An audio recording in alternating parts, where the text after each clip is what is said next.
kitoblarda arvoh kapalak degan narsa o'zbek xalq ertak kitoblarida ham yo'q narsa bu. Qur'on hadisni qo'ying, u yo'q narsa bu.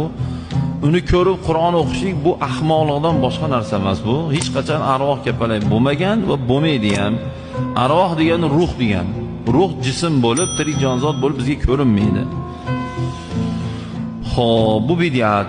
Qalampirni qo'lga berib bo'lmaydi deyishlik ahmoqlik, bu bid'at. Shipirgini tika qilib bo'lmaydi deyishlik bu ahmoqlik, bu bid'at. Shipirga tegib ketsa falokat bo'ladi, bir joyini chichi cho'pini sindirib olib tashlashlik bu ahmoqlik, bu bid'at. Kechpayt shipirib bo'lmaydi deyishlik bu bid'at. Shipirsa bo'laveradi. Tahajjudda ham shipirsa bo'laveradi.